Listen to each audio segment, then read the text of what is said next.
Puji nama Tuhan, Shalom, selamat pagi Bapak Ibu. Apa kabarnya pagi hari ini? Dahsyat ya Bapak Ibu ya, luar biasa betul. Haleluya, kita bersyukur kita ada saat ini semua karena anugerah Tuhan. Semua karena kebaikan Tuhan Bapak Ibu. Seberapa kita yang diberlengkapi pada pagi hari ini Bapak Ibu. Puji Tuhan, puji Tuhan. Pagi hari ini kita sama-sama belajar ya Bapak Ibu ya. Kita sama-sama menangkap apa sih yang Tuhan mau tuntun, apa sih yang Tuhan arahkan kepada setiap kita. Pesannya gini Bapak Ibu, pesannya gini. Hadirkan tabut Allah, tanda kutip Bapak Ibu ya, dimanapun kita berada. Ini sama-sama kita renungkan Bapak Ibu ya. Hadirkan tabut Allah dimanapun kita berada. Artinya dimana saja kita berada, betul ya? Ya. Tuhan mau kita menghadirkan pribadinya yang dahsyat itu dimanapun kita berada. Katakan amin Bapak Ibu ya. Baik itu di dalam rumah ataupun di luar rumah kita. Ya. Contohnya adalah bisa membawa kehadiran Tuhan di sekolah. Bagi anak-anak Tuhan, bagi anak-anak sekolah. Bawa kehadiran Tuhan di tengah-tengah di mana kita berada. Di mana lagi Bapak Ibu? Di kampus. Ya, ada banyak mahasiswa juga ya. Ya, kita hadirkan. Siapa yang kita hadirkan? Tuhan. Kehadirannya itu sangat penting. Ya, di tengah-tengah kita belajar, di mana kita mungkin di kampus ya, Tuhan percayakan ya. Di mana saja, di pekerjaan.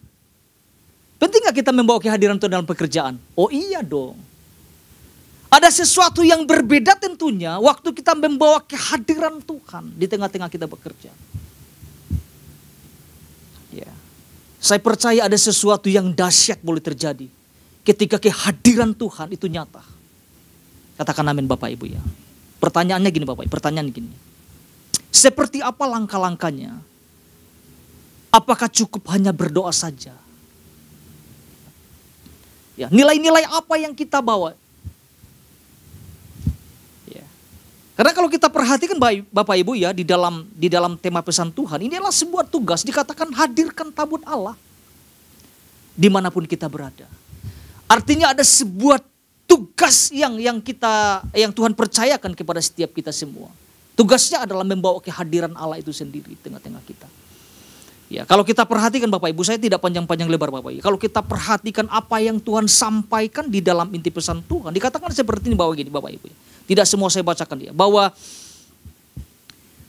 Tuhan mau kita memahami prinsip pentingnya membawa kehadiran Tuhan di tengah-tengah kehidupan kita sebagai umat Tuhan. Ya, dikatakan kita memang sudah tidak hidup di era di mana tabut Allah harus dibawa secara fisik agar Tuhan melawat umatnya. Ya, bukan secara fisik lagi ya. Ya. Dikatakan memahami prinsip korban persembahan atau penyembahan yang tulus kepada Dia atau Raja. Memahami jalan keintiman yang harus dibangun. Dikatakan seperti Daud yang selalu melibatkan Tuhan dalam setiap aspek hidupnya. Termasuk apa? Ketika ia datang kepada Tuhan untuk minta dikoreksi saja Daud minta. Ya. Dan memahami bahwa Tuhan adalah Raja yang harus dihormati. Katakan dihormati Bapak Ibu. Ya. Ada lagi yang Tuhan tekankan. Dikatakan apa? Dan melalui pesannya ini Tuhan mau kita kembali menyadari bahwa Tuhan itu adalah Allah yang luar biasa. Tuhan mau kita mengetahui bahwa Dia adalah Tuhan yang tidak bisa disepelekan Bapak Ibu. Sekarang kita koreksi hidup kita masing-masing. Sekarang kita lihat, mari bercermin ulang, lihat.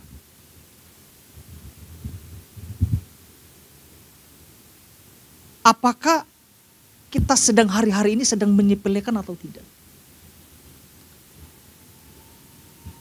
Tuhan yang tidak bisa diperlakukan seenaknya. Namun sekaligus menyadari bahwa Dia adalah Tuhan yang sangat mengasihi umatnya. Tuhan yang memberkati umatnya. Dan juga Tuhan yang selalu mengajar umatnya. Artinya jangan sampai kita menganggap keberadaan Tuhan itu sesuatu yang biasa-biasa saja. Itu bahaya di dalam kehidupan setiap kita. Ya, mari kita lihat apa yang menjadi dasarnya Bapak Ibu. Ini bagian penting buat kita sama-sama lihat. 2 Samuel pasal 6 ayat 2. 2 Samuel pasal 6 ayat 2. Apa yang firman Tuhan sampaikan di sini. Kemudian bersiaplah Daud, lalu berjalan dari Baale Yehuda dengan seluruh rakyat yang menyertainya. untuk mengangkut dari sana tabut Allah yang disebut dengan nama Tuhan semesta alam yang bertakhta di atas kerubim. Bapak Ibu yang terkasih di dalam nama Tuhan Yesus, kalau kita perhatikan dalam perikop ini, ada sesuatu yang menarik dari apa yang Daud lakukan berkaitan tentang tabut Allah. Bahwa apa yang Daud lakukan itu sesuatu yang luar biasa dahsyat. Ya, apa yang Daud lakukan di awal masa kepemimpinannya sebagai raja, Daud dengan sengaja mencari dan memindahkan tabut Allah tersebut. Ya, dari rumah Abinadab ke Yerusalem, Bapak Ibu ya. Ya, di Kiryat Yearim ya. Kita bisa melihat Daud mengerti, Daud memahami betapa pentingnya keberadaan tabut Allah dalam masa kepemimpinannya. Ya. Sebagai seorang raja, tentunya ada keterbatasannya, betul-betul Bapak Ibu ya. Terbatas nggak kira-kira Daud? Terbatas. Daud sangat memahami betapa pentingnya tabut itu. Tabut Allah itu. Kalau kita menyoroti tentang kehidupan Daud Bapak Ibu ya, Daud itu banyak sekali musuhnya, betul ya? Ada banyak musuh-musuh yang mengelilingi kehidupan Daud. Ya, kita bisa lihat di Mazmur yang dia tulis ya. Tidak sedikit Bapak Ibu. Makanya Daud mengerti tentang kehadiran Tuhan, keberadaan Tuhan di dalam kehidupannya. Itu akan menolong. Apalagi dia Tuhan pilih sebagai raja pada saat itu. Itu tidak mudah Bapak Ibu. Ada tanggung jawab yang lebih besar yang Tuhan percayakan dalam kehidupannya. Apalagi yang dikatakan Daud itu memiliki sikap peduli Bapak Ibu. Ya. Kita tahu ya Pak Ishak sudah jabarkan ya hari Selasa. Tabut perjanjian itu beberapa generasi dari Hofni, Pinehas, Saul sampai ke Daud. Itu dibiarin. Hofni, Pinehas membiarkan. Saul juga membiarkan, mengabaikan tentang keberadaan tabut perjanjian, tabut Allah. Ya, begitu tidak dihormati. Tapi waktu Daud dipilih menjadi seorang raja, di awal kepemimpinannya, Daud sudah mulai mencari tentang tabut itu. Daud peduli tentang keberadaan tabut Allah itu. Daud begitu menghormati tentang keberadaan Allah tersebut. Ini sesuatu yang luar biasa yang kita dapat pelajari dalam kehidupan Daud Bapak Ibu. Nah Pak Ishak sampaikan dua hal ya buat kita kemarin. Ini berulang-ulang sudah disampaikan Bapak Ibu supaya nempel ya apa yang kita sama-sama pelajari. Yang pertama, dua prinsip yang Pak Ishak sampaikan. Tidak memperlakukan Tuhan sebagai suatu benda, tanda kutip ya Bapak ya. Melainkan pribadi yang merindukan jalinan hubungan. Yang kedua, tidak menyerah ketika ada sesuatu yang tidak dimengerti. Dia adalah Tuhan yang siap mengajarkan. Pagi hari ini Bapak Ibu kita akan belajar bersama-sama satu hal. Apa yang sama-sama kita pelajari? Ini yang sama-sama kita pelajari Bapak Ibu. Tidak memperlakukan Tuhan hanya sebagai alat, tanda kutip Bapak Ibu ya. Tidak memperlakukan Tuhan hanya sebagai alat. Melainkan menempatkan Tuhan dalam posisi yang layak dan benar dalam kehidupan setiap kita. Jangan memposisikan Tuhan tidak layak di dalam kehidupan setiap kita. Jangan memposisikan Tuhan tidak benar di dalam kehidupan setiap kita. Ya. Pertanyaannya gini, seperti apa yang dimaksudkan menjadikan Tuhan sebagai alat, tanda kutip? Contohnya adalah kehidupan Hofni dan Pinehas Bapak Ibu. Mereka hanya jadikan tabut Allah sebagai apa? Sebagai kemenangan buat mereka. Ya kalau Bapak Ibu boleh baca dalam 1 Samuel pasal 4. Nanti Bapak Ibu bisa lihat tentang itu.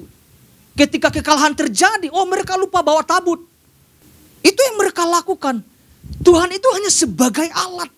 Saya mau diberkati. Tuhan jadi alat.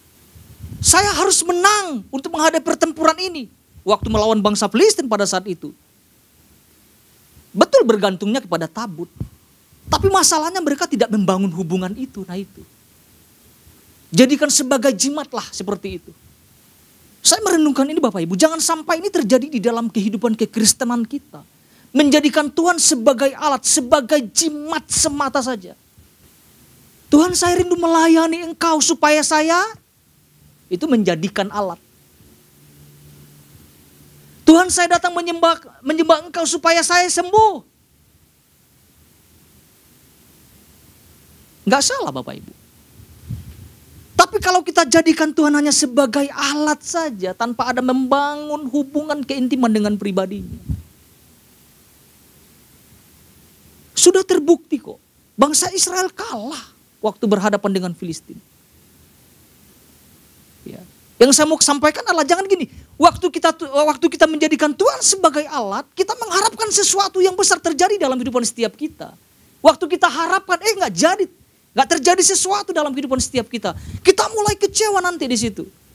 Saya rajin melayani Tuhan supaya dapat promosi di tempat pekerjaan. Nggak salah itu. Promosinya dapat, ke gereja nggak nongol, itu maksudnya. Sampai hanya sebatas itu. Tanpa ada keseriusan membangun hubungan yang intim dengan Tuhan. Ya, saya melihat, orang Tuhan bergumul untuk kesembuhan terjadi. Kesembuhan terjadi Bapak Ibu. Sampai saat ini nggak nongol ibadah. Orang-orang percaya hanya memperalat Tuhan.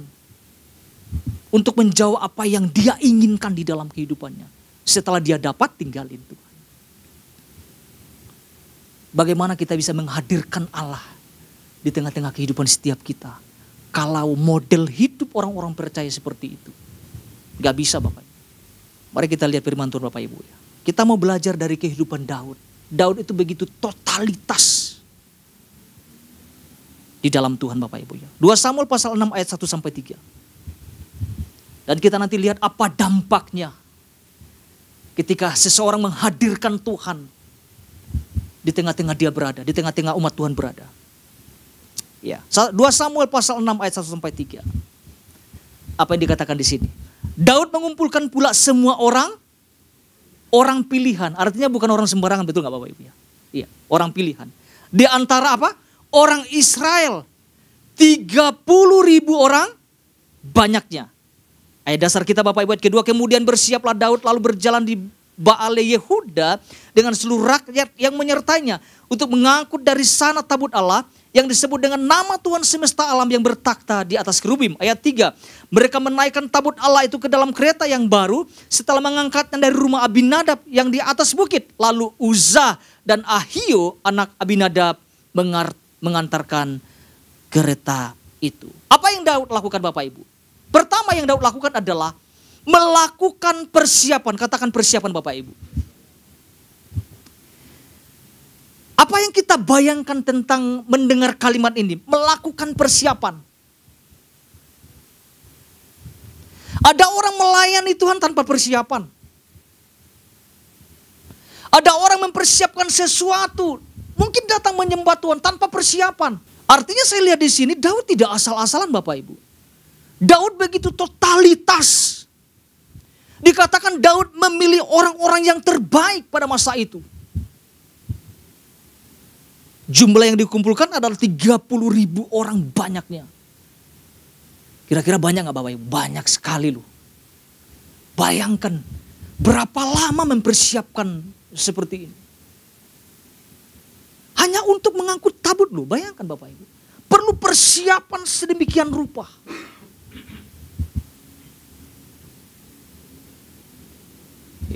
Apalagi yang kita lihat, seluruh rakyat menyertainya. Wow. Ada iring-iringan berarti Bapak Ibu, betul ya?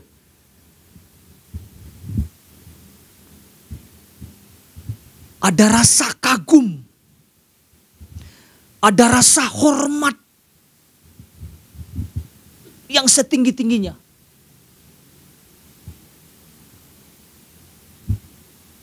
Ya, karena mereka menyambut tabut Allah itu dengan penuh sukacita. Itu Alkitab katakan loh Bapak Ibu.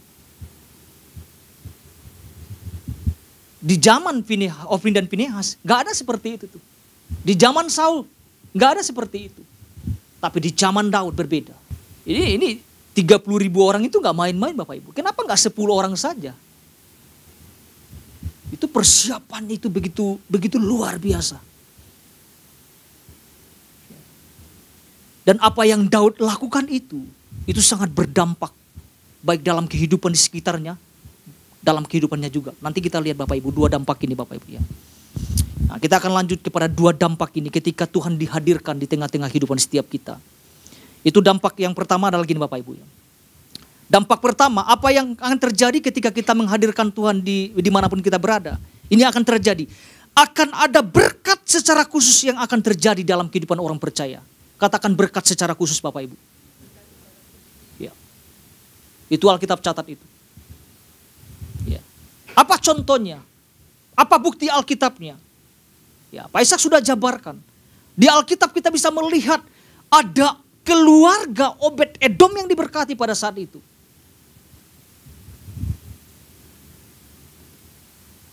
Itu belum sampai di tempat tujuan di mana Daud membawa tabut itu loh Bapak Ibu. Masih di pertengahan jalan mungkin. Itu sudah terjadi sesuatu yang luar biasa. Di mana ada berkat Tuhan boleh tercurah di dalam keluarga Obed Edom. Ya. Mari kita lihat 2 Samuel pasal 6 ayat 10 sampai 12. 2 Samuel pasal 6 ayat 10 sampai 12. Apa yang dikatakan di sini Bapak Ibu? Sebab itu Daud tidak mau memindahkan tabut Tuhan itu ke tempatnya, ke kota Daud. Tetapi Daud menyimpang dan membawanya ke rumah Obed Edom, orang Gad itu. 11. 3 bulan lamanya tabut Tuhan itu tinggal di rumah Obed Edom, orang Gad itu. Dan apa? Ini dahsyat banget kalimatnya. Dan Tuhan memberkati Obed Edom seisi rumahnya. Ayat 12. Diberitahukanlah kepada Raja Daud demikian, Tuhan memberkati seisi rumah Obed Edom dan segala yang ada padanya oleh karena tabut Allah itu. Lalu apa? Apa yang Daud lakukan? Tidur-tiduran? Daud pergi loh. Daud pergi mengangkut tabut Allah itu dari rumah Obed Edom ke kota Daud. Dengan apa? Wow. Dengan sukacita. Selama 3 bulan Bapak Ibu. Saya percaya Obed Edom mengalami sesuatu yang dahsyat dari Tuhan. Itu dampak kalau kita menghadirkan Tuhan dimanapun kita berada. Ya. Di dalam keluarga kita Bapak Ibu, kalau kita hadirkan Tuhan. Di dalam pelayanan kita, dalam pekerjaan kita. Dimanapun kita berada, ada sesuatu yang Tuhan mau nyatakan. Ada berkat secara khusus yang Tuhan mau nyatakan. Pertanyaannya berkat apa yang Tuhan siapkan dalam teks ini? Gak dicatat Bapak Ibu. Tapi sesuatu yang luar biasa terjadi. Karena ada saksinya. Ada yang datang, ada yang memberitahukan kepada Daud. Tuhan memberkati seisi rumah Obed Edom dan segala yang ada padanya. Bayangkan coba. Oleh karena apa? Tabut tentang keberadaan Allah itu.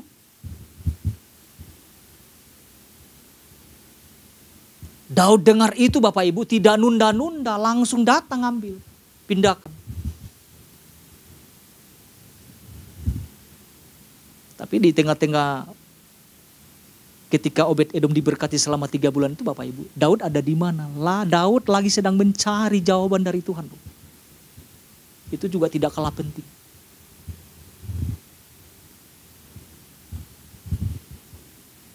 Satunya diberkati dan keberadaan Allah, satunya lagi bergumul.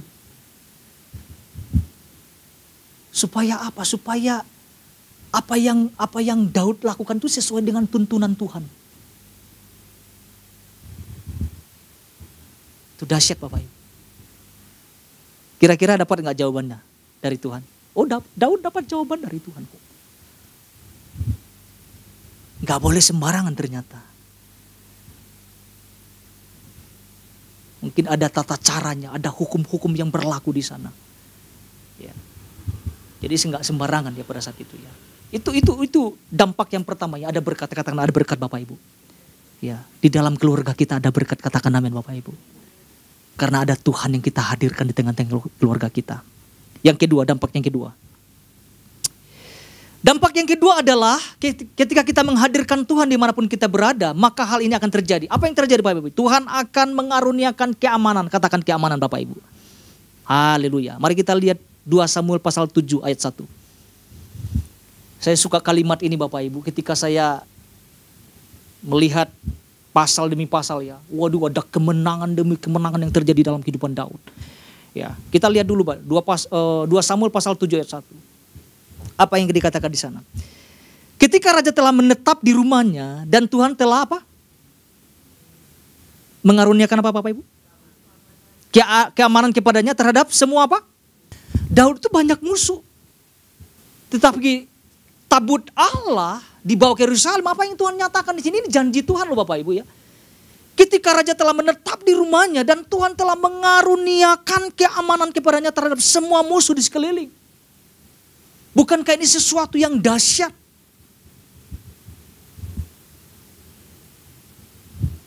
Itu terjadi loh, bukan hanya terjadi dalam kehidupan Daud. Ini terjadi dalam kehidupan setiap kita Bapak Ibu. Saya pernah saksikan ini Bapak Ibu ya. Di rumah kami dulu ya. Itu sudah tidak aneh kalau lihat orang berantem di depan rumah Bapak Ibu. Waduh, itu kami bergumul sama istri. Orang mabuk. Berantamnya itu bukan di depan rumah. Gang. Berantamnya di depan rumah itu. Belatak. Aduh, waktu itu saya sama adik saya lihat, aduh Tuhan gimana ya. Orang lagi mabuk, kita mau pisahkan, nanti kita kena batu lagi, kupikir gitu ya. Akhirnya masyarakat kumpul dan sebagainya. Satu hal yang saya lakukan, saya ngomong sama istri, kita mesti lakukan sesuatu. Kita mesti berdoa, aku bilang. Ya, kita mesti hadirkan Tuhan, gitu, maksudnya gitu. Ya, singkat ceritanya Bapak Ibu ya, ada keributan, itu masalah kecil ribut Bapak Ibu, keluarga di tangga kami. Ada saja Bapak Ibu. Ya kami melihat itu tidak tinggal diam Bapak Ibu. Kita hadirkan Tuhan di sana. Ya, kita bangun sesuatu di sana. Kita harus bangun mesbah terus menerus di sana. Ya. Dan apa yang terjadi Bapak Ibu ya? Pindah loh, yang bikin ribut itu pindah loh. Udah pindah tuh pamitan pula. Kami pindah, oh ya silakan. Saya bilang dalam doa, silakan pergi saja. Kan gitu. Jadi jahat banget Bapak Ibu ya. Tapi saya nggak ngerti cara Tuhan tuh bagaimana Bapak Ibu ya. Tapi pindah dan nggak nongol, sampai sekarang nggak nongol Bapak Ibu. Ya. Itu salah satu bukti bahwa ketika kita membawa kehadiran Tuhan di tengah-tengah lingkungan mungkin kita berada Bapak Ibu. Ada sesuatu yang terjadi. Ada sesuatu yang dahsyat boleh terjadi. Alkitab katakan ada keamanan loh. Amin Bapak Ibu ya. Ya, khususnya di gereja kita, di mana gereja kita berada Bapak Ibu. Kehadiran Tuhan membawa dampak yang besar. Ya. Makanya gini, mari kita terus hadirkan Tuhan. Ya. Kita selalu doakan. Kita tidak pernah mendengar berita tentang begal-begal lagi Bapak Ibu, betul ya? Ya. Kita nggak pernah dengar lagi tentang ada kerusuhan yang terjadi. Puji Tuhan. Artinya Tuhan mau kita membawa kehadirannya dimanapun kita berada. Seberapa kita yang rindu Bapak Ibu membawa kehadiran Tuhan dalam kehidupan setiap. Pastikan gini, dampak yang keduanya. Ada keamanan yang Tuhan nyatakan. Itu janji Tuhan yang sangat luar biasa Bapak Ibu. Bahkan kalau kita lihat di pasal ke-8-nya, kita lihat tentang kemenangan demi kemenangan yang Daud alami Bapak Ibu. Bapak Ibu boleh baca di pasal 8. Setiap Daud berperang, dia selalu mengalami kemenangan Bapak Ibu. Jadi apa yang sama-sama kita tangkap? Hadirkan Tuhan dimanapun kita berada. Tuhan Yesus memberkati setiap kita.